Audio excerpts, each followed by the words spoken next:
سے حضرت ابوبکر بہت نرم دل آدمی تھے. سرکار دو عالم نے اپنی مرض وفات میں یہ فرمایا تھا کہ ابوبکر کو کہو میرے مصلی پر آئے اور نماز پڑھائے. میری ماں سیدہ عائشہ صدیقہ جو حضور علیہ السلام کی بیوی ہیں، ہماری ماں ہیں اور ابوبکر صدیق کی بیٹی ہیں رضی اللہ تعالیٰ عنہ اجمعین، وہ کہنے کہ یا رسول اللہ ابی رقیق، میرا باپ بہت نرم دل ہے، آپ کو مصلی پر نہیں دیکھے گا اس کا تو خود ہارٹ فیل ہو جائے گا، تو حضور آپ ان کی ڈیوٹی نہ لگائیں، کوئی اور مضبوط آدمی لائیں. سرکار نے فرمایا عائشہ مجھ سے بنی اسرائیل کی عورتوں کی طرح بحث نہ کرو، موروا ابا بکر فیصلی بالناس، میں جو تمہیں کہہ رہا ہوں وہ کرو اور کہو ابو بکر کو میرے مصلی پر آئے اور نماز پڑھائے. حضرت ابو بکر صدیق مصلی پر آئے اور آپ نے نماز پڑھائی. 17 نمازیں حضور کی حیات ظاہری میں پڑھائی. اس میں ایک دفعہ یوں ہوا، ابو داؤد شریف کی حدیث مبارکہ میں یہ بات موجود ہے کہ حضرت سیدنا کیونکہ 17 نمازیں اور ہر حضور کا صحابی اپنی جگہ پر اس بات کی اہلیت رکھتا ہے کہ اس کو امام بنایا جائے، یعنی ظاہری شریعت کی پابندی کے ساتھ ساتھ باطنی تقویٰ بھی ان میں موجود ہے. لیکن حضور علیہ اب وہ ساری صف ایسی ہے کہ جو علم میں کمال میں علم تقویٰ میں اعلیٰ ہے، اور علماء نے یہی پوچھا ہے کہ کسی جگہ پر اگر نماز کا وقت ہو جائے تو امام کس کو بنائے، تو علماء لکھتے ہیں کہ امام وہ بنے گا جس کا قرآن سب سے اچھا ہو. فرمایا قرآن تو سب کا اچھا ہے، پھر کون بنے؟ فرمایا جو ان میں سب سے زیادہ قرآن و سنت کو جاننے والا ہو. فرمایا قرآن و سنت کے جاننے والے تو سب ہیں، اب ان میں امام کون بنے؟ فرمایا جو ان میں سب سے بڑا پرہیزگار ہو. فرمایا پرہیزگار ہی سب ہیں، پھر کون بنے؟ فرمایا جو ان میں عمر میں زیادہ ہو. اب یہ تصور سرکار کے صحابہ کے لیے کریں کہ ایک ایک صحابی فبأی اقتدیتم اہتدیتم، ایک ایک صحابی امت کا رہبر ہے. کسی ایک صحابی کے اتباع میں بندہ جنت میں چلا جاتا ہے. تو جب اتنے صحابہ موجود ہوں اور سب کو پیچھے کر کے ابو بکر صدیق کو حضور مصلی پر لائیں تو مجھے بتائیے کہ آپ کی کاملیت اور بزرگی کا کتنا بڑا نشان ہے. ایک دفعہ یوں حدیث پاک میں آتا ہے، یہ ابو داؤد شریف کی روایت ہے، لما سمع النبی صوت عمر، ایک دفعہ یوں ظہر کی نماز کا وقت ہوا، سرکار حجرے میں تھے، حضرت عمر کی آواز آئی اور یوں لگا کہ جیسے حضرت عمر مصلی پر آ رہے ہیں اور آج 4-5 نمازوں کے بعد حضرت عمر کوئی نماز پڑھائیں گے.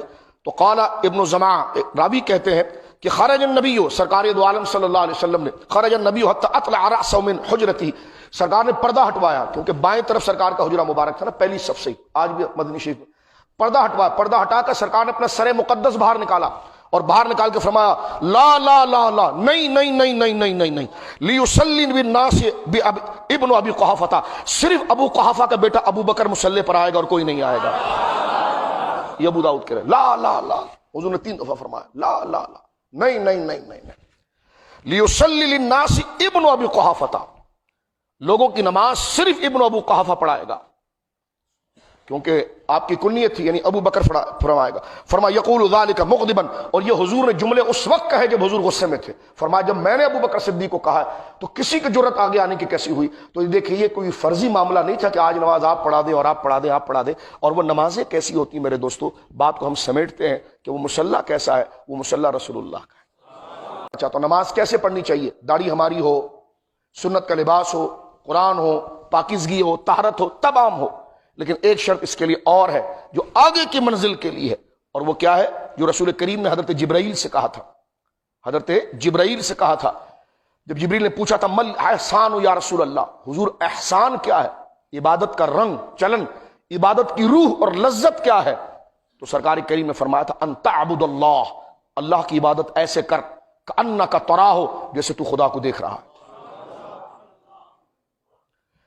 فَإِن لَمْ تَكُنْ تَرَاهُ فَهُوَ يَرَاكَ، اگر یہ کیفیت، اتنا جذبہ، اتنی بزرگی، اتنا اخلاص، اتنا کنسنٹریشن، اتنی توجہ تیری نہ ہو تو پھر تو یہ یقین کر کے خدا تجھے دیکھ رہا ہے.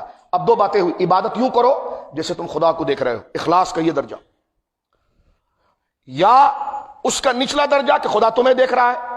میں نے کہا دیکھو یہ نیچے کا درجہ تو ہمارے جیسے لوگوں کے لیے جو کھینچ کھینچ کے خیال لاتے ہیں، لیکن اوپر کا درجہ، اب حضور کا یہ درجہ تو نہیں کہ خدا مجھے دیکھ رہا ہے، حضور کا درجہ تو یہ ہے کہ حضور خدا کو مصلی پر دیکھ رہے ہیں. کیونکہ اگر یہ تعبیر ہے ہی نہیں تو اس کا مصداق کون ہے؟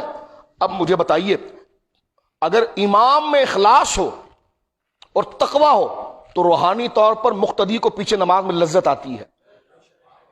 سنیے اس بات کو، یہ کہ روحانی فکر تصوف کی ہے. امام اگر مصلی پر مخلص ہے، مخلص سے مراد یاد الہی میں لگا ہوا ہے، تو اس کے قلب کے چھینٹے پیچھے مقتدیوں پر آ جاتے ہیں. میں پوچھتا ہوں جناب رسول کریم صلی اللہ علیہ وسلم جب مصلی پر ہوں اور آپ کی شان یہ ہو کہ ان تعبد اللہ کأنک تراہ، کہ تو نماز ایسے پڑھ جیسے تو خدا کو دیکھ رہا ہے. مجھے بتاؤ پیچھے نمازیوں پر اللہ کی زیارت اور اللہ کے دیدار کی چس اور مزہ کیسا آتا ہوگا. اب ان کو آگے امام بھی وہ چاہیے جو ایسی لذتوں سے آشنا ہو.